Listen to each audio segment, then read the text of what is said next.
What's up, Gov Seekers? Look at that. I need a haircut. Definitely. That's not, we don't want to hear ourselves twice.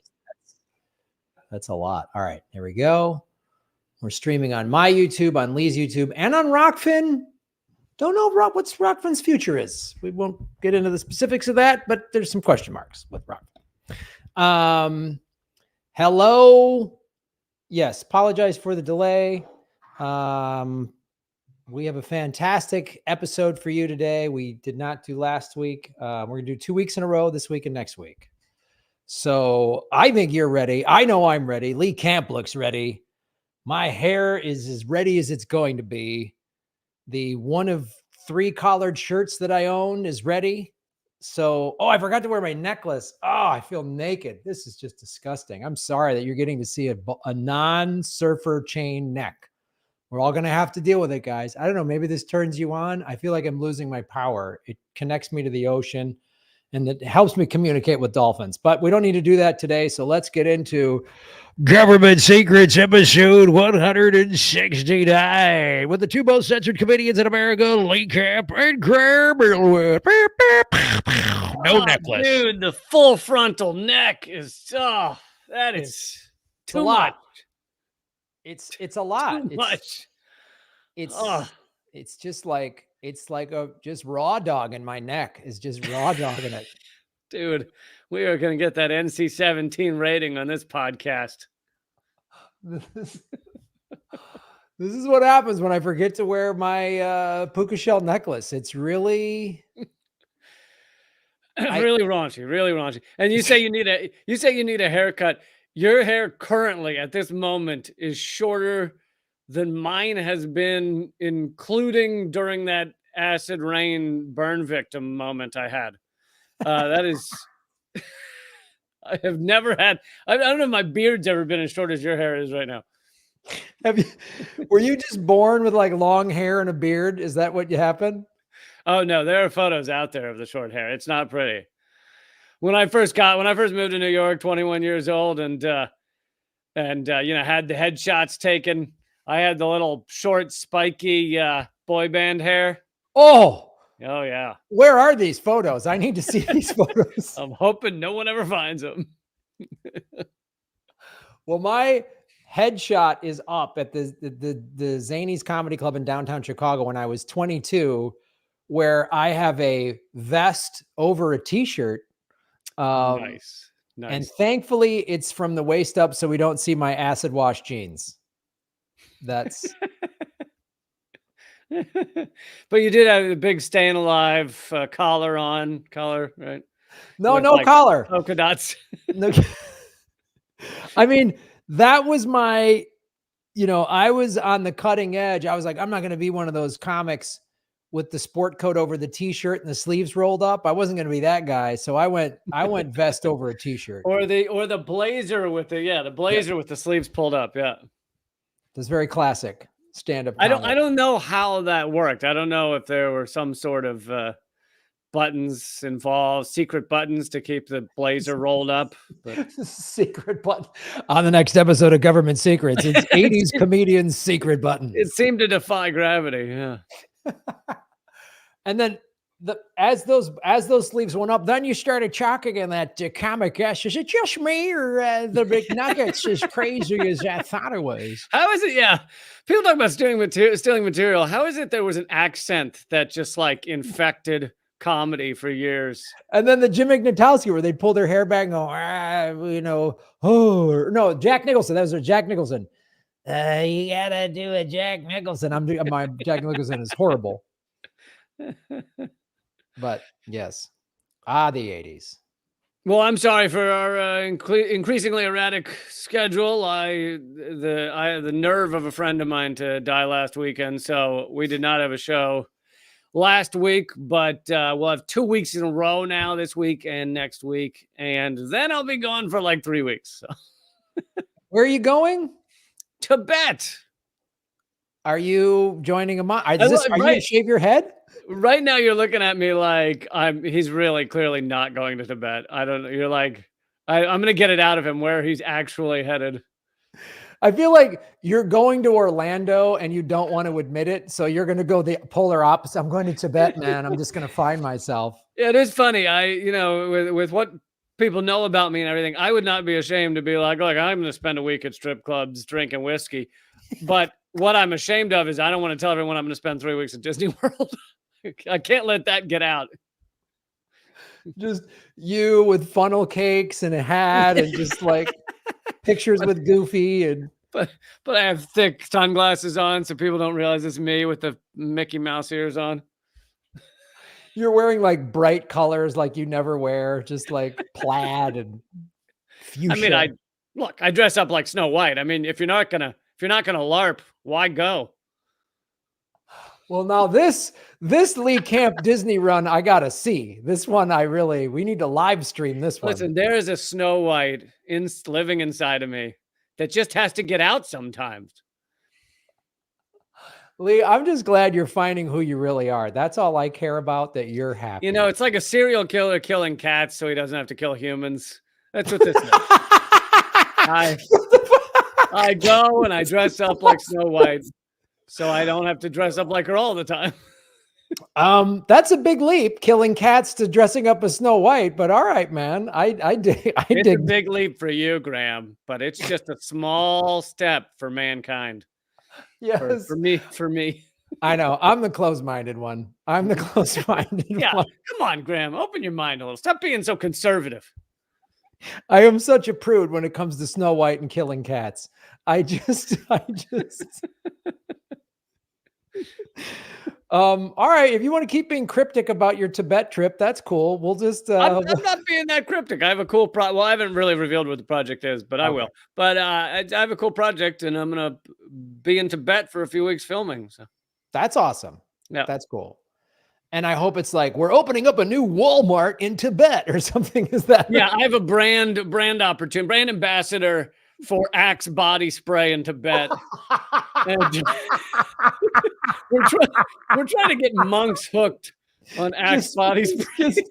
I want monks to get more tail. That's what I'm trying to do. Get monks to get laid. Listen, because a lot I appreciate about the monks, but sometimes a little funky. Okay, a little funky under the robe. And so I'm going over there with briefcases full of Axe body spray. A brand ambassador of Axe body spray. Oh, and just Red Bull. Just, let's get these monks fired up to smell hot for chicks. It was pretty exciting. Both of them signed on at once, Red Bull and Axe body spray. And you know, I'm pretty impressed you were able to out the reality that quickly of this trip. I knew it. I knew there wasn't some like Lee finding his truth. I knew it was like Lee just helping monks get laid while getting ambassador checks. This is, oh God, the scary thing helping monks get some Buddha.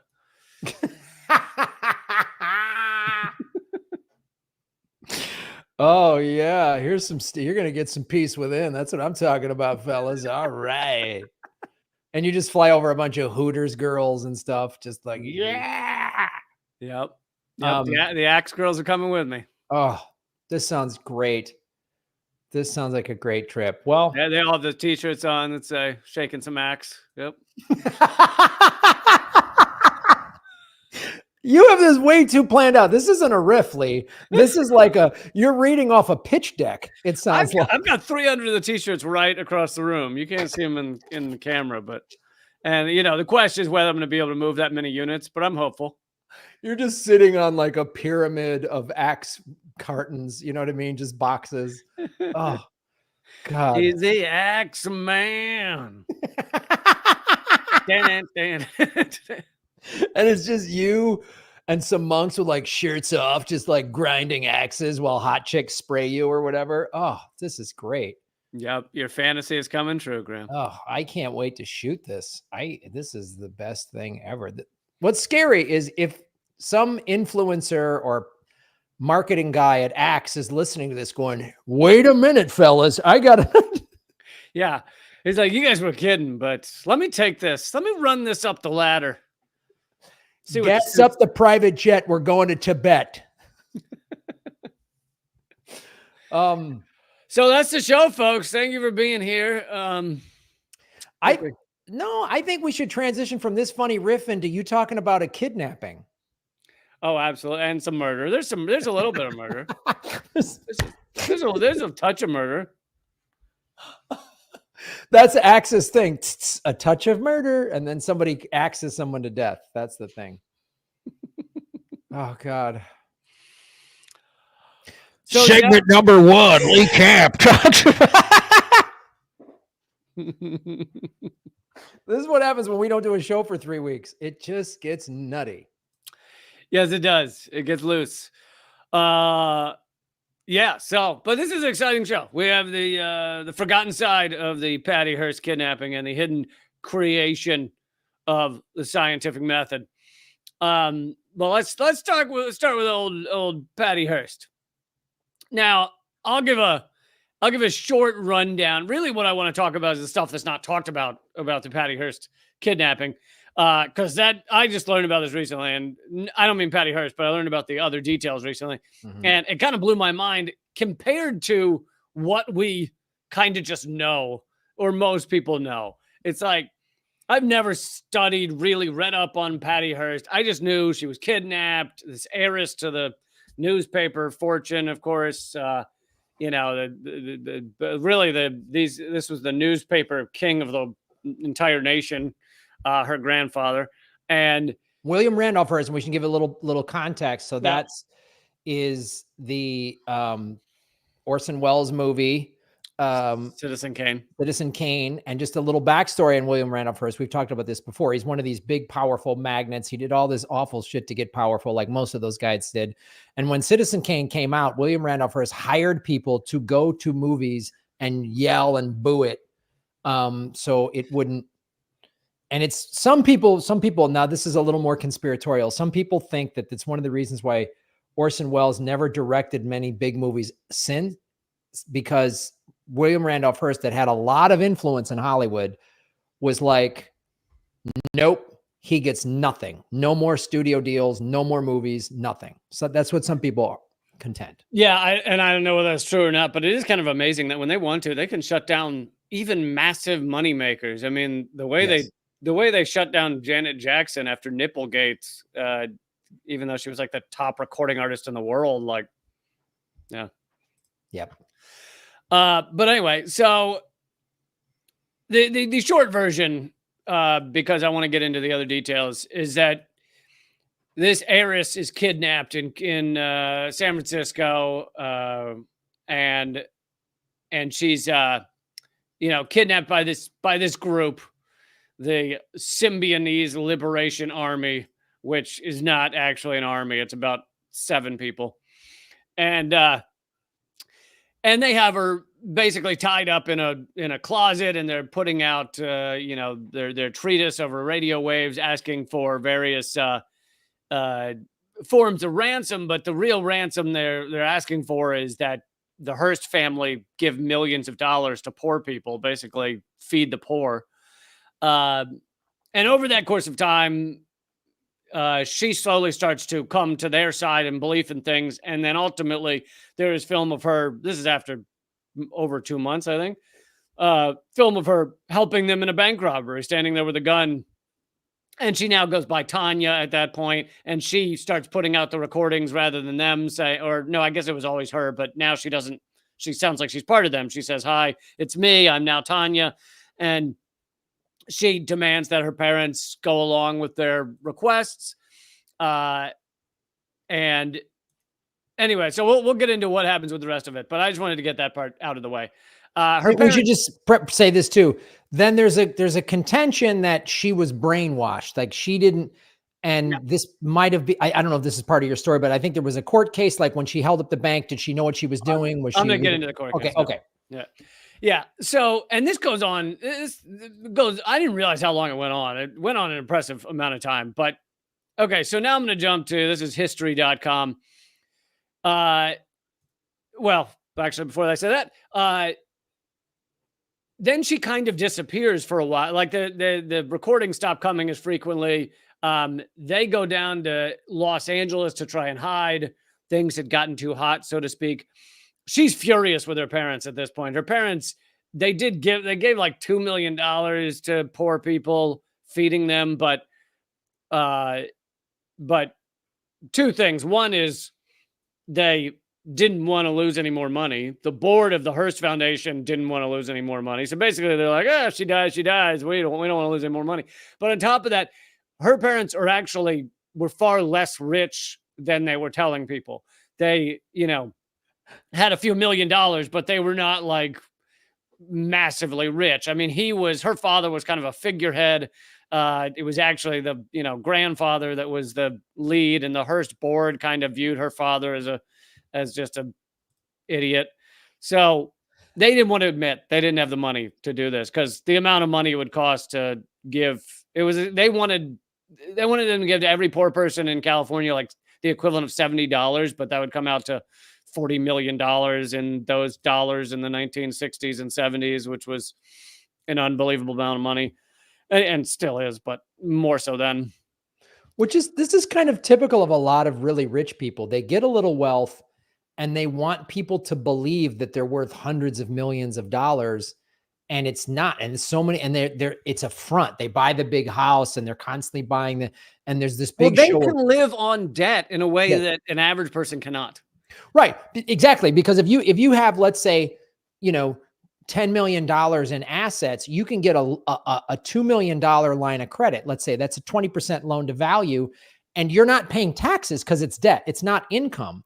So then you can live off of that money. And that's when you have these massive assets worth a lot of money, you can get lines of credit against your house and just refinance the debt and just keep doing this game. And you just look at Donald Trump. He had years where he was bankrupt, and even though people knew he was bankrupt, and he would sometimes, behind closed doors admit it, he was living like a billionaire because he could get loans from the bank, and it didn't matter he was bankrupt.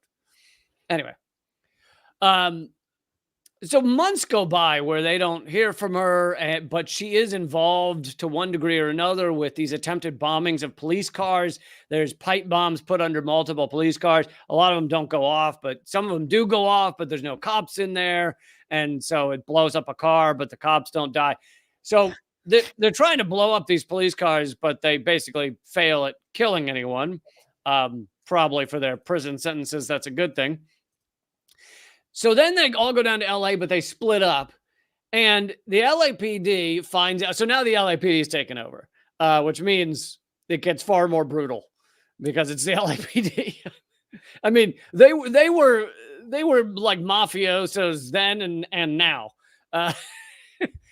And so they find out that several of them are in this house. And so they surround the house. They send 500 LAPD men to South Los Angeles to basically surround this house. And this was the beginning years of SWAT teams. So these were the first guys with like basically weapons of war, style guns and everything. So they surround this house, and let's see. I already did that part. And they talk about this group like it's a paramilitary group as opposed to just being 7 people with, some pipe bombs and some guns. So the LA police shot an estimated. So then they start a shootout. The LAPD does. I mean, I'm not saying the SLA, the Symbionese Liberation Army, I'm not saying they didn't fire. They did as well. But you're talking dozens and dozens of police officers emptying an estimated 5,000 rounds. And this is in a suburban neighborhood where they at least believe they cleared out everybody from the surrounding houses, but they don't really know. There might be still a kid. I mean, there's also a video of a reporter who's like a block away and a bullet hits an inch from his head. So this is just so insane from a policing standpoint. Yes, we know they want to catch them. Yes, we know they view them as armed and dangerous. But the idea that you should turn a suburban neighborhood into just an utter war zone to catch these 6 people is insane. Well, it's a practice that they still fondly practice. 3 years ago, they blew up a city street. I don't know if you remember that, where LAPD's bomb squad found all these bombs and then just detonated them. And the whole street blew up and cars went like they just smashed people's windows. And LAPD was just like, whoops, the bomb squad didn't know how powerful the bombs were.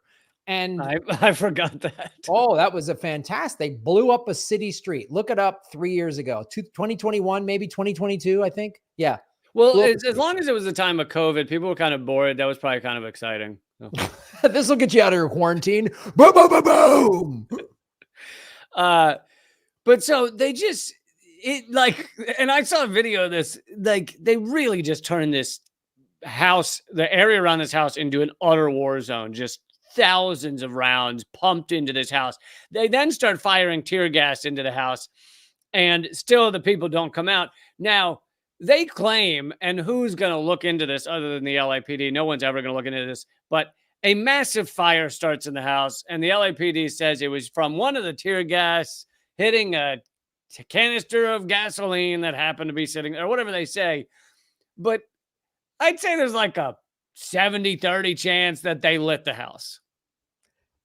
So it becomes just straight up Waco. I mean, this, which stunned me because I was like, oh, Patty Hearst, she robbed a bank. And she was like, they turned this into Waco. They light this house on fire. It burns to the ground. These 6 people with the SLA members, and keep in mind, not all of them had murdered someone. I mean, one of them murdered a school superintendent before they kidnapped Patty Hearst. But other than that, no one else had been killed at this point.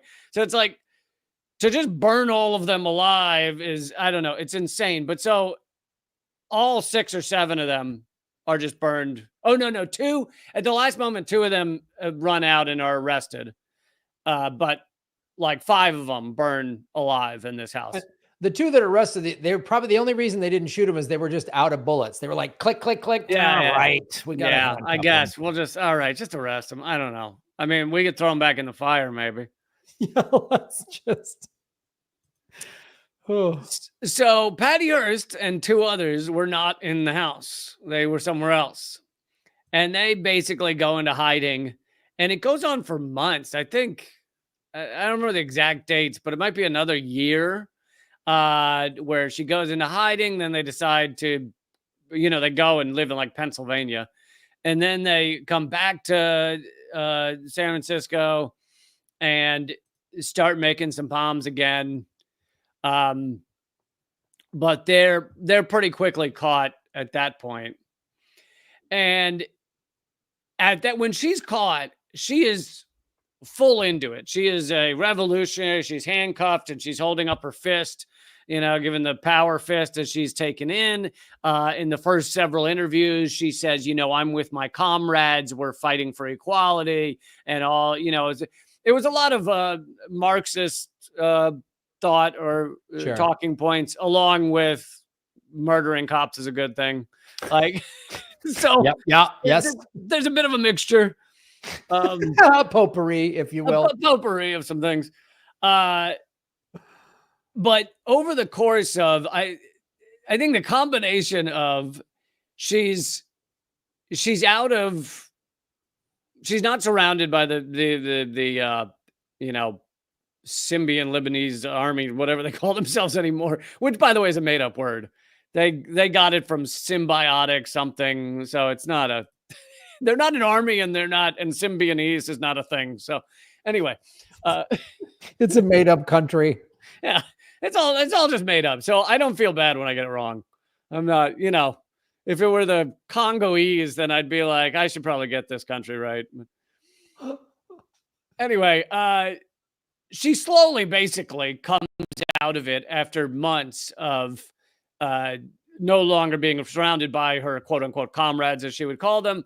And also the fact that it probably is going to help her not spend years in prison if she stops believing all these things. In the documentary I watched, there's a lot of audio from her and you learn a lot about her. And it seems to me very much, I've studied some psychology and that she's kind of or at least then was a kind of borderline personality person who would largely take on the personality of someone she was around a lot.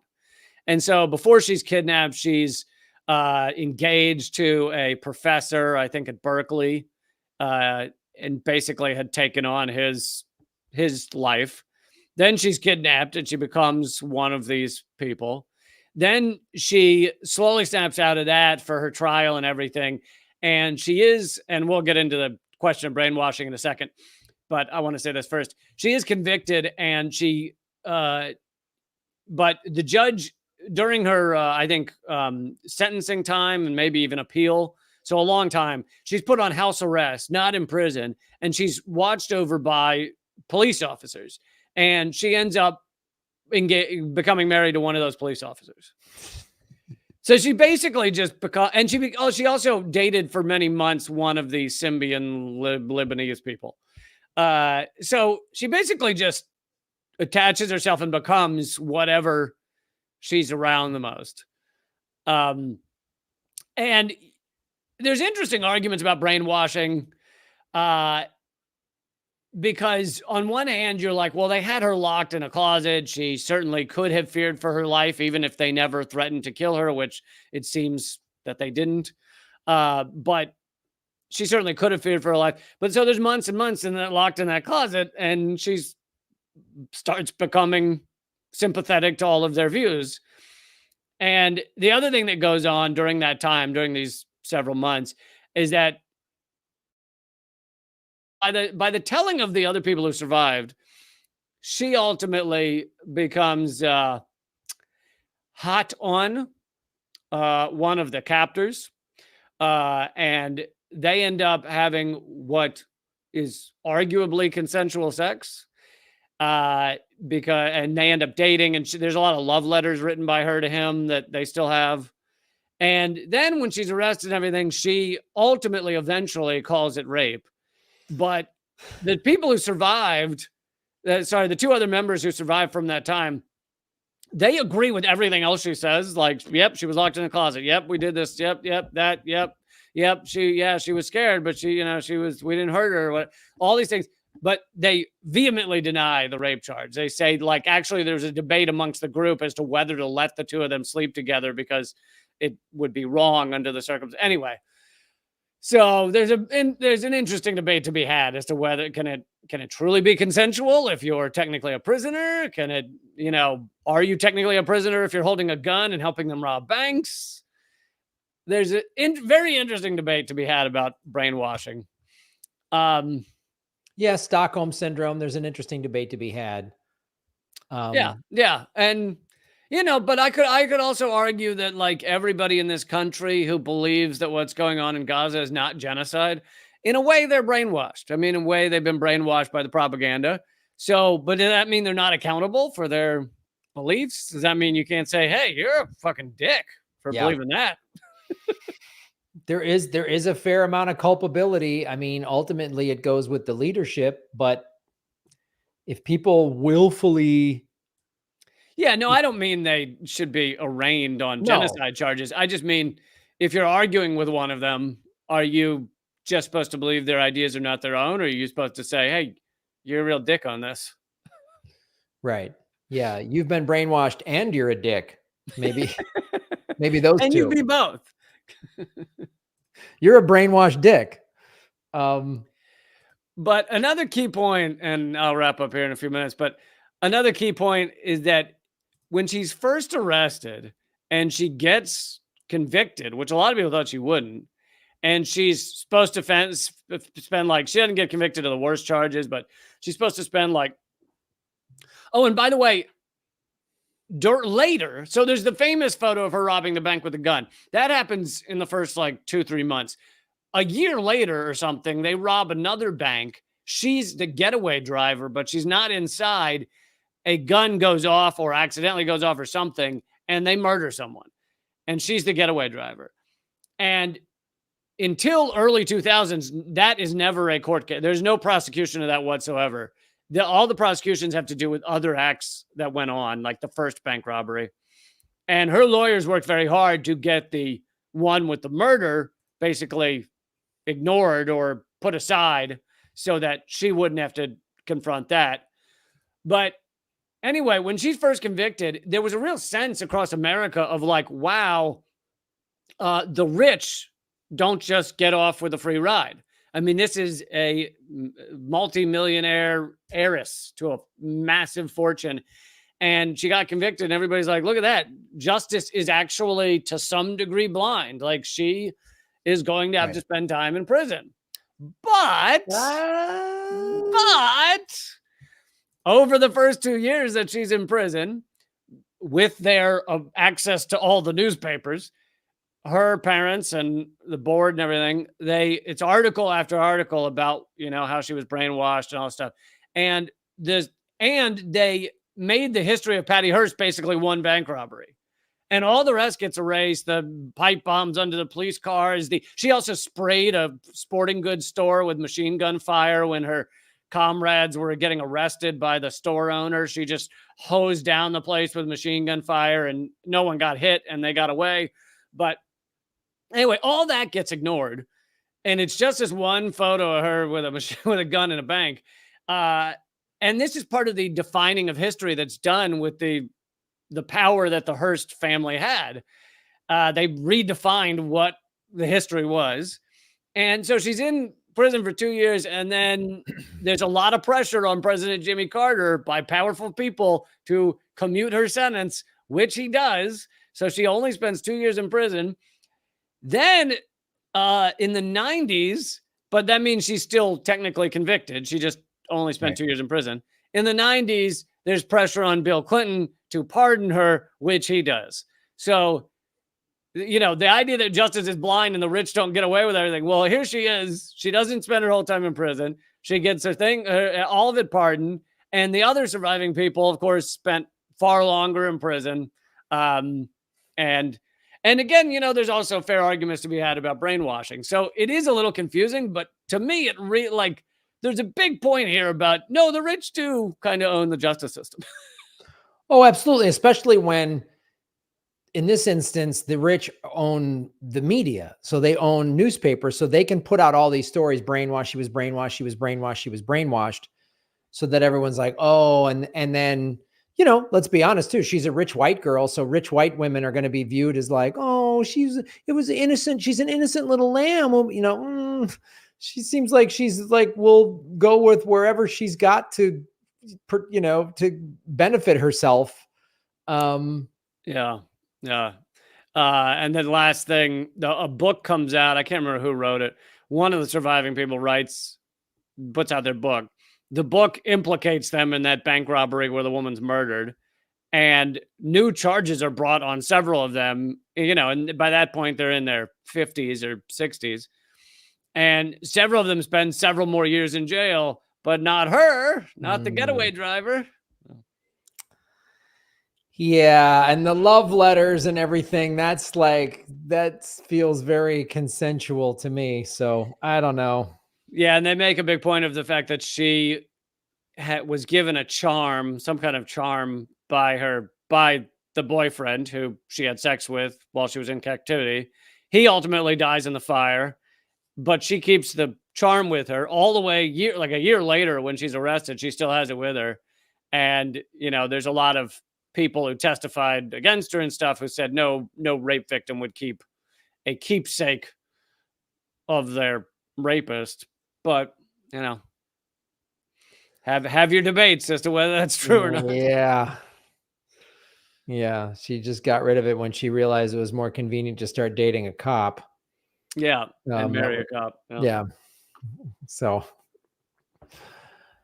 I think ultimately though, regardless of, whether the debate on was she brainwashed or was she complicit, that's a reasonable debate to have. But what is very clear is that the rich, she didn't have to, the fact that her family was rich is why she did very little time, Yeah, I think that's true. And I think the two things that shocked me the most were that there was a fucking Waco in the middle of LA, and I've never heard about it.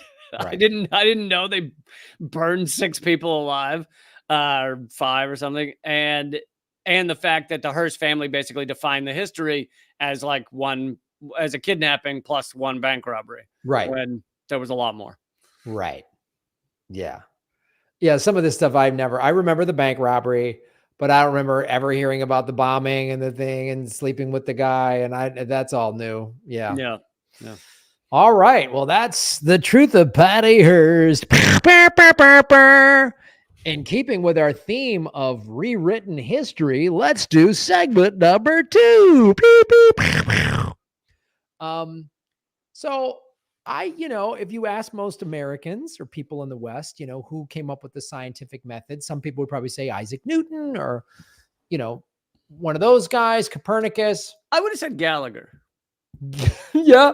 No, his sledge-o-matic was really part of that. It's a lot of experimentation involved in a sledge-o-matic. Really solid stuff. Really solid stuff. I think Weird Al did a song about it too, so that probably had a lot to do with it.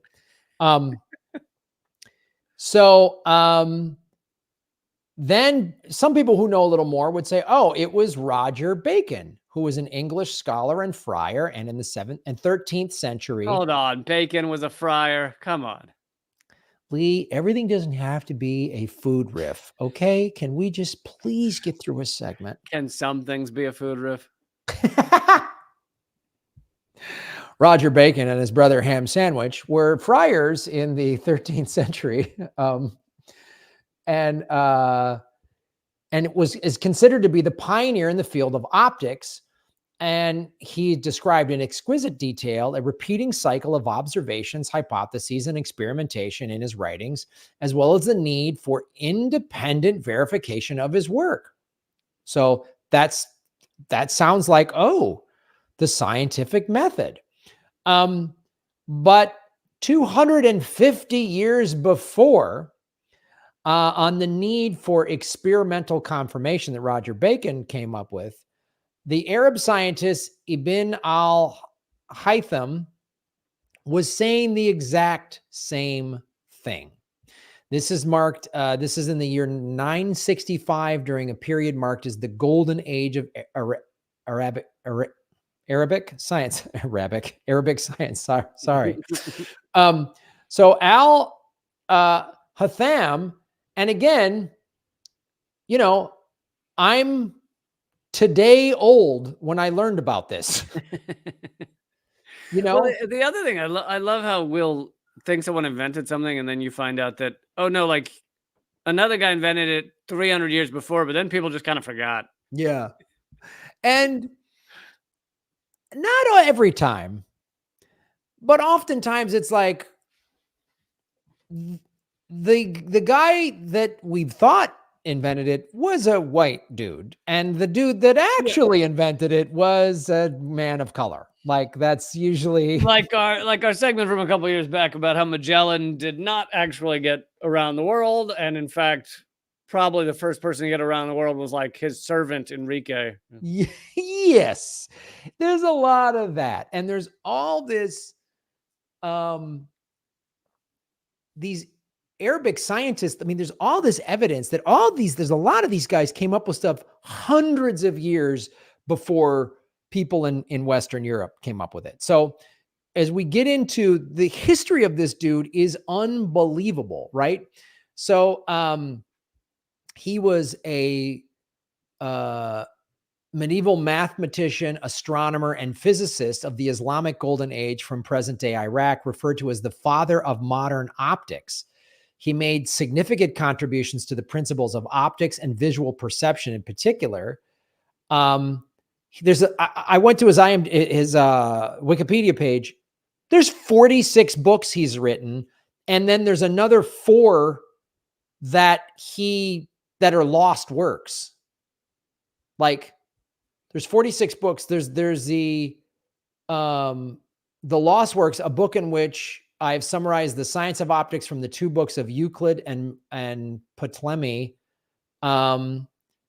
Then the treatise of 3 lost books. Treatise of Burning Mirrors, the nature of the organ of sight and how vision is achieved through it. I mean, his books are like the Book of Optics, the Balance of Wisdom, the exact determination of the pole, the exact determination of the meridian,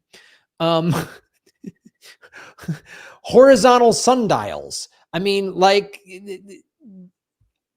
unbelievable. But let's go into basically one of the things that his book of optics is really where he kind of figured out the scientific method, right? And this is just another thing that's funny too about history is there's still the same thing. So he pissed off a caliph, which is like, I believe in Islam is like a type of leader, right? Al-Hakim, and he was forced into hiding and at a certain point was put into prison. And he was kept under house arrest during this time. And what Al-Hazim did is he faked madness so that he wouldn't be killed, which is brilliant. And so they put him under house arrest. And I when would he have thought back then they were like, well, also he's mad, so let's kill him for that. I don't know, there might have been some like law that's like, well, you can't kill a nut burger, but so while he's under house arrest is when he starts writing all these books. Like he just has the time to focus. Wow. Which is like brilliant. So thank you for house arrest. Thank you for house arrest. He wrote his influential book of Optics. And just to fuck with people, the Book of Optics, though, is printed blurry. It's like one of those fun house mirrors. One of those things where you got to stare at it and then the shark's head comes out or whatever. It is his 7-volume treatise on optics, written from 1011 to 1021. In it, Al-Hathim was the first to explain that vision occurs when light reflects from an object and then passes to one's eyes, and to argue that vision occurs in the brain, pointing to observations that is subjective and affected by personal experience. Yeah. Dude, once you get into the fact that we're all seeing a different world, it gets pretty creepy. Like you're seeing Axe body spray at a Tibetan monks you know what I mean? That's what you're saying. Like, I don't know. I'm just saying that you are the most lovely black woman I've ever seen. And I don't know why other people think you're not. But. Well, this is what happens when I take off my necklace. Suddenly I become a lovely black woman.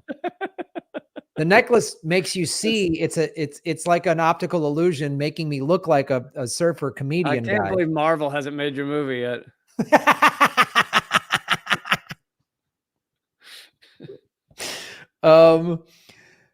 So this book of optics was then translated into Latin by an unknown scholar at the end of the 12th century or the beginning of the 13th century. And this work enjoyed a great reputation during the Middle Ages. The Latin version of it was translated at the end of the 14th century into an Italian vernacular under the title Degli Aspecti. It was printed by Friedrich Reisner in 1572. So it's been reprinted. It went through all of this. And, you know, again, a good 250 years before let me go through some of his other stuff that he created. He came up with he was the first physicist to give the complete statement on the law of reflection. He was the first to state that the incident ray, the reflected ray, and the normal to the surface all lie in the same plane perpendicular to reflecting plane. God, I couldn't agree more. I mean, you and I were just talking about that. We just talked about that. Yeah. You know, between dick jokes and our favorite restaurant near a comedy club, we were talking about the way. I was saying to you just the other day, I think we should spend a little time reflecting on our dick jokes. So I think we were pretty much in on this. Like we knew all this.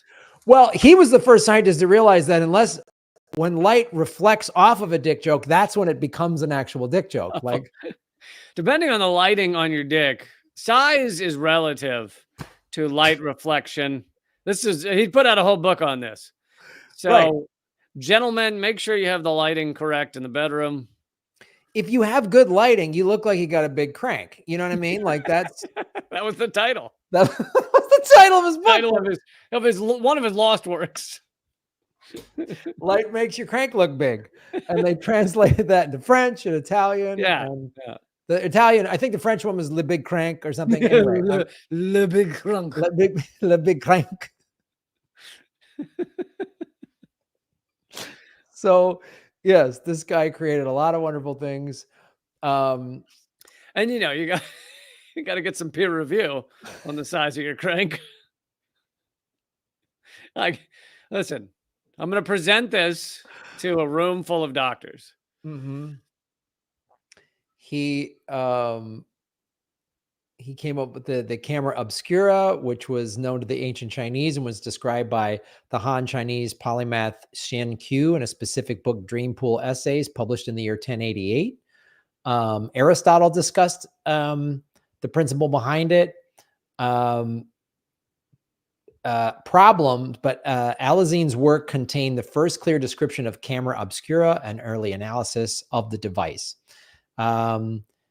He used the camera obscura to mainly observe a partial solar eclipse. I mean, his Wikipedia page is unbelievable. I think he probably just knows one of the editors. Just got that Wikipedia. Got some Wikipedia pull going on. That's what happens. He described an apparatus. There's two ways to write 42 books. You can write 42 books, or you can know a guy at Wikipedia. That's how I'm doing it. In the 7th tract of his Book of Optics, he described an apparatus called a refractometer for experimenting with various cases of refraction in order to investigate the relations between the angle of incidence, the angle of refraction, and the angle of deflection. This apparatus was a modified version of an apparatus used by Protemli for a similar purpose. I mean, it's literally, he talked about color consistency. He went in and let's get into the his actual creation of the scientific method. So this is a thing he actually wrote. He said, therefore, the seeker after the truth is not one who studies the writings of the ancients and following his natural disposition, puts his trust in them, but rather the one who suspects his faith in them and questions what he gathers from them, the one who submits to argument and demonstration and not to the sayings of a human being whose nature is fraught with all kinds of imperfection and deficiency. The duty of the man who investigates the writings of scientists, if learning the truth is his goal, is to make himself an enemy of all that he reads and attack it from every side.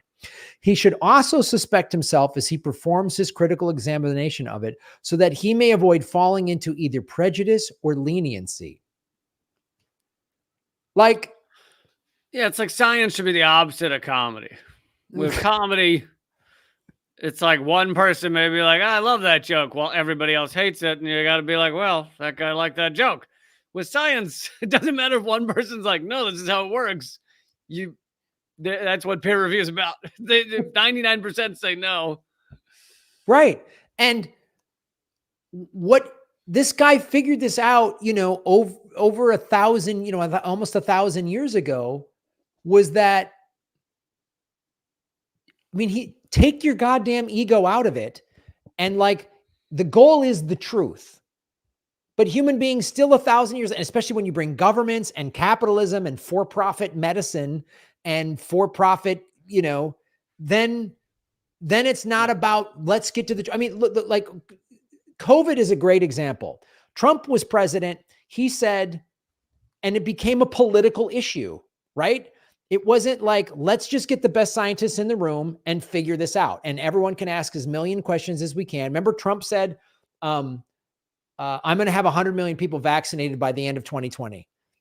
So if he would have won, then conservatives would have been like, get vaccinated for America. And liberals would have been like, no way am I taking that. Yeah, no, thought on all sides was shut down completely. And it was just, this is what you need to accept. This is what will be banned from social media. It was just a shit show. It was a shit show on all sides. And nobody wanted to just go, well, let's let's ask questions about all of it. It was just like, I'm right, you're wrong. And it was because this country is so polarized by these two corrupt parties that are awful. So everyone just has to pick a side. We're in this same thing now. We've talked about it, like watching the Harris Trump debate and the VP debates, where they're both for fracking, they're both for genocide, they're both for guns, but somehow they're different. And we can't get, and when you have a for-profit media, there's no critical infrastructure to do what this guy talked about 1,000 years ago, which is let's just find the truth. And everybody, and in fact, they're weaponizing that word, the truth, in order to censor you and me and so many others, ban us from social media, because, well, what is the truth? Oh, well, for the ruling elite who actually have the power at the top of these social media platforms, for them, the truth is whatever facilitates U.S. empire. Yeah. So whatever facilitates U.S. empire. And it's madness. And the two things about this segment frustrate me. One, the standard thing of, oh, I'm in my 50s and I'm learning about this guy because it was deliberately not taught to me in my school. Well, but he was Arab, which is kind of gross, right?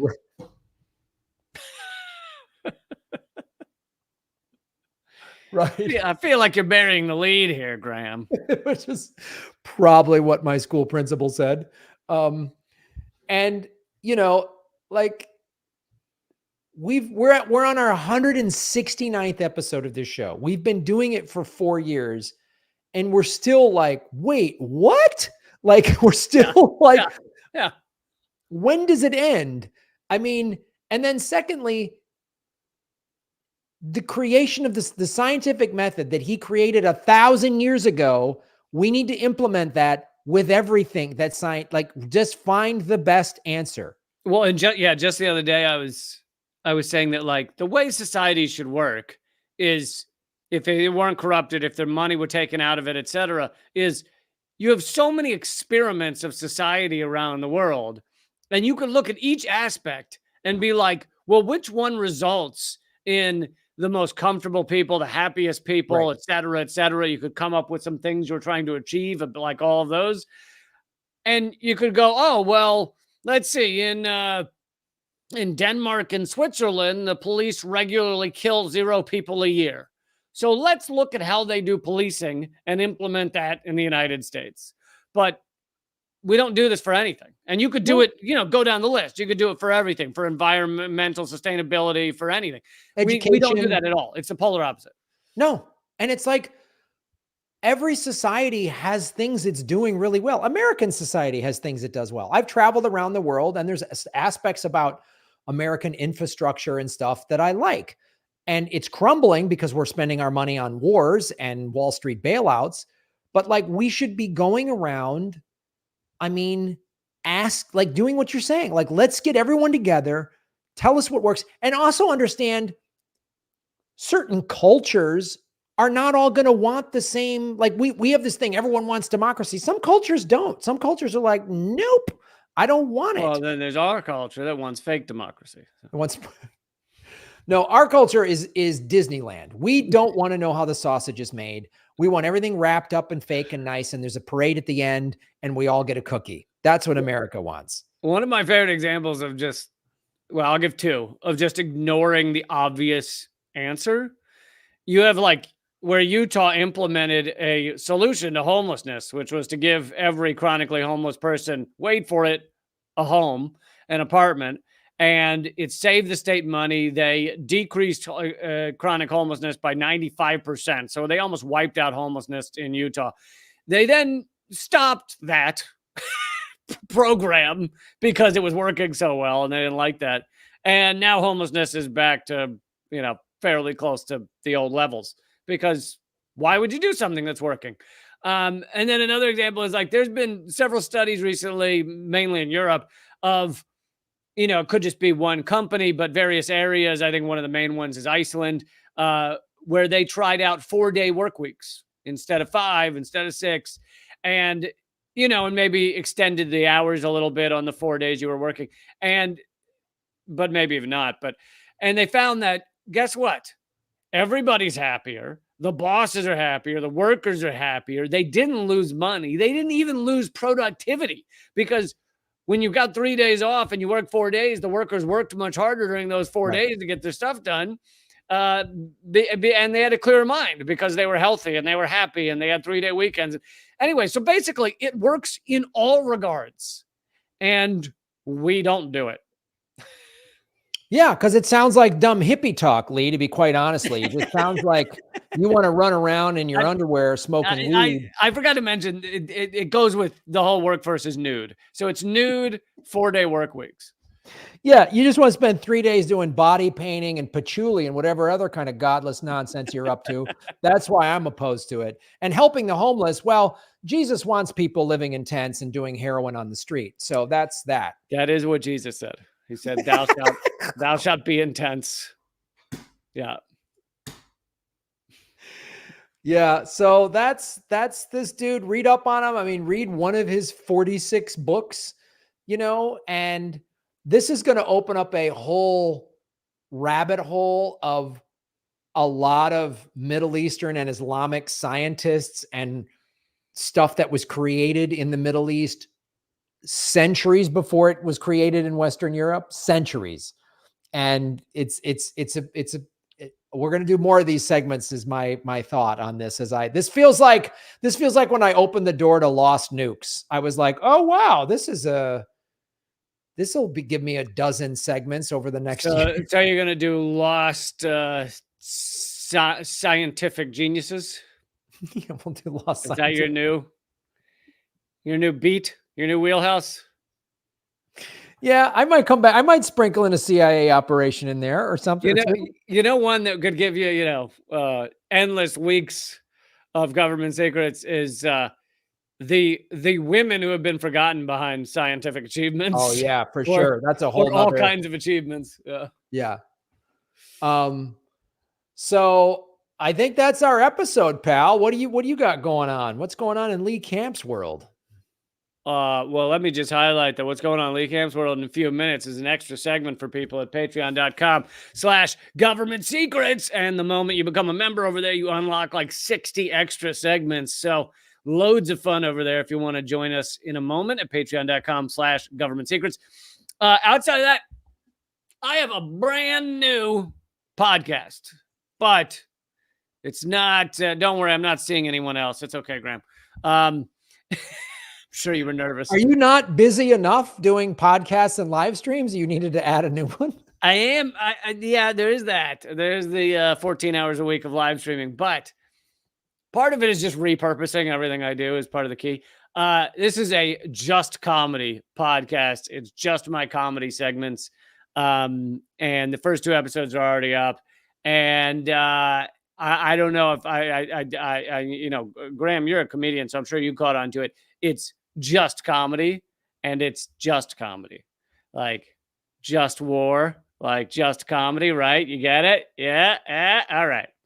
So people can look up Just Comedy with Lee Camp, and they should find it on like Spotify and all those places. And I would love it if people would give it a rating so that it can ultimately be as well and highly rated as Government Secrets is. But yeah, look up Just Comedy. Sweet. My comedy special Manifested is now on available wide release. The video is at Amazon and Apple TV and Vimeo, and the audio, you can listen to it at Spotify, iTunes, and other places. If you go to grahamelwood.com, you can see the landing page for it at Comedy Dynamics. So go to grahamelwood.com, and then buckle up, kids. I have a comedy Christmas album of holiday songs coming out next month. I don't even know what that could mean. It is the most insane thing I've ever done. I can't sing, but I wrote funny lyrics and I got a really good sound engineer and musician. Do they put a lot of reverb on it? How do they? Oh God, I do wacky voices. I mean, it is an insane asylum. I can't believe I made it, quite honestly. Nice. Christmas album. Yeah. I'm going to tell you the name of it. It sounds kind of anti-Semitic to me, but okay.